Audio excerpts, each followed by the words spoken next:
Toi, t'aurais fait quoi à ma place? Je sortais des cours, j'étais super chargée et il y a un homme qui m'arrête en me disant que mon sac à dos est ouvert. Je le remercie parce que j'avais beaucoup d'affaires de valeur à l'intérieur et je compte. Saviez-vous qu'en Île-de-France, l'insécurité pousse certains à préférer la tranquillité de la campagne, alors que les agressions et les vols deviennent monnaie courante, beaucoup se sentent de moins en moins en sécurité dans les grandes villes. Aujourd'hui, plongeons dans le phénomène inquiétant de l'insécurité urbaine et ses conséquences sur nos choix de vie. Continue mon chemin. Sauf que je me rends compte que cet homme me suit. Alors je le regarde en souriant et comme on a déjà eu une interaction, je me permets de lui dire ah ben on va dans la même direction. Et là il me dit non non, juste je m'assure que tu rentres bien parce qu'une femme toute seule ça peut être dangereux. Franchement je m'attendais pas du tout à cette réponse. Je lui dis que c'était pas la peine, que j'avais l'habitude, mais il a lourdement insisté. D'autant plus qu'il m'a même pas proposé de porter mes courses, c'est juste qu'il me suivait. Du coup j'ai tout de suite appelé une copine et j'ai parlé fort exprès pour qu'il entende. Viens en bas de chez moi, je suis avec des courses, y a un truc bizarre qui est en train de se passer. Quand il a entendu ça, il a directement fait demi-tour et ma copine était bien en bas de chez moi. Je lui ai raconté toute l'histoire et on était toutes les deux dans l'incompréhension totale. Aujourd'hui, on va parler insécurité dans l'Île-de-France précisément et je vais vous expliquer le pourquoi du comment. Je suis hyper contente d'habiter à la campagne. Il y a quelques années, il y a maintenant quand même plusieurs années même, parce qu'aujourd'hui, à l'âge où je vous parle, mon fils, il a 14 ans, bientôt 15 au mois de février. Et donc mon fils a quelques mois et la meilleure amie du père de mon fils vient, on rend visite pour rencontrer le petit bout qui vient de naître.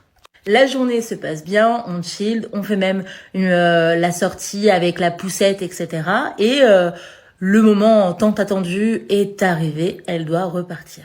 Bref, je la raccompagne et pour vous raconter, pour vous contextualiser où se déroule l'histoire, donc on est à Moissy-Crémaillère et pour aller en fait de là où j'habitais jusqu'à la station de bus, t'as trois solutions. La première, c'est de passer par des commerces, mais ils sont souvent fermés à partir de 16h30. Me demandez pas pourquoi, mais bon. Et c'est un peu craignos, il y a vraiment tous les cassos du coin. Bon, bref, j'y passe pas. Il y a une énorme rue, mais elle me fait faire un énorme détour. Elle est très grande, il y a des voitures qui passent, etc. C'est assez lumineux, etc. Bon, il est 17h30, 18h grand max. Et après, il y a une petite allée, un truc où il n'y a pas de voiture qui peut passer. Voilà, il y a que des piétons, mais c'est vraiment tout direct. Tu prends 2 minutes pour aller du point où j'habite à la station de bus. Donc pour moi, c'est évident, on va passer par là. L'allée se fait sans encombre, elle me dit au revoir et je vais pour repartir. Alors, chose très très importante et vraiment hyper intéressante à savoir, mon iPhone est cassé, donc j'ai un 3310 pour le remplacer parce qu'à l'époque, on ne te prétend pas un autre iPhone. Et donc du coup, voilà, je suis au téléphone avec mon copain et je lui dis que je vais arriver et que je vais rentrer. Je mets le portable dans ma poche et je lui dis attends 2 minutes, j'entends du bruit, je te mets dans ma poche.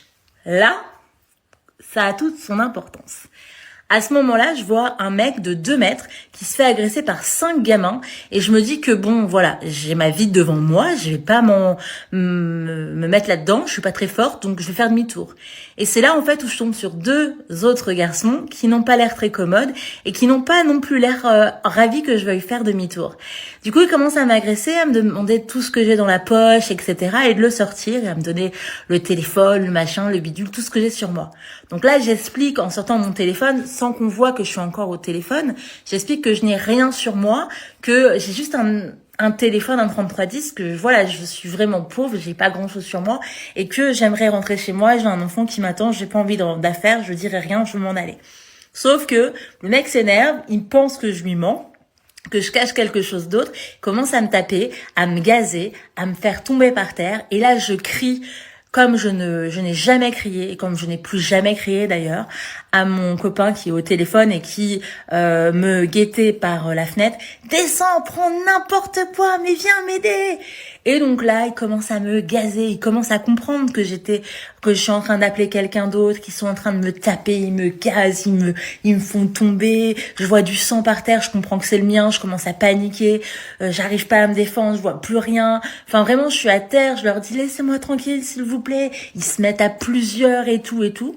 Et là, ça dure pour moi une éternité. Je ne sais pas combien de temps ça a duré.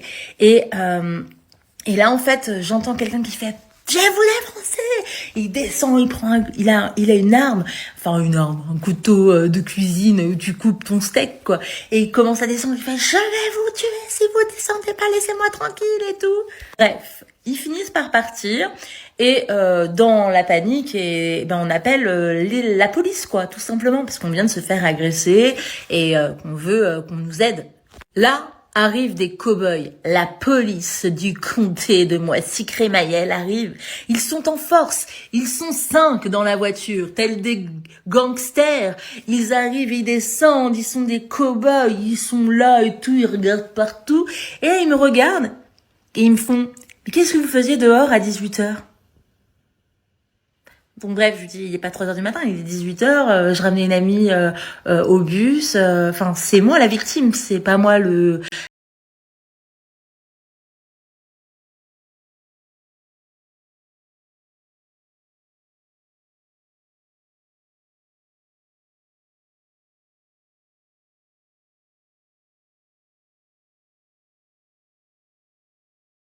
L'accusé, enfin, oui, mais bon, une fille, à cette heure-là, dehors, alors que la nuit commence à tomber, en même temps...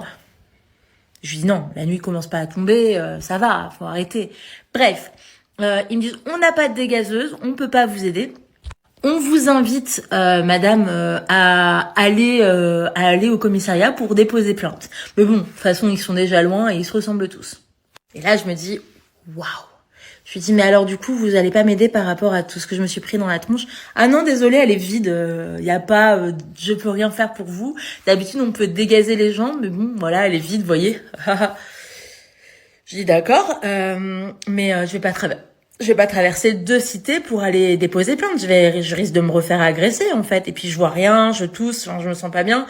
J'ai mon bébé à nourrir et tout. Ah, mais là, vous allez pas pouvoir le nourrir, madame, il me dit. Je lui dis, comment ça? Bah, avec tout ce que vous êtes pris dans la tête et tout, c'est dangereux pour le bébé et tout. Je dis, ouais, mais moi, j'ai pas de lait, j'ai rien. Enfin, voilà, la pharmacie, elle a fermé, enfin... Ouais, moi, c'est Crémaillel, c'est nul. Et du coup, le gars me dit, bah, ouais, bah, on peut pas vous aider. Et il repart. Là, on se regarde et tout. Et en fait, je me dis... alors oui, j'ai la poisse parce que forcément, je suis arrivée au mauvais endroit au mauvais moment. Après, moi, c'est criminel, ça a toujours craint. C'est juste que moi, il m'était jamais vraiment rien arrivé. Mais aujourd'hui, je dis pas que à la campagne, il n'y a pas des psychopathes. Il y en a, c'est sûr.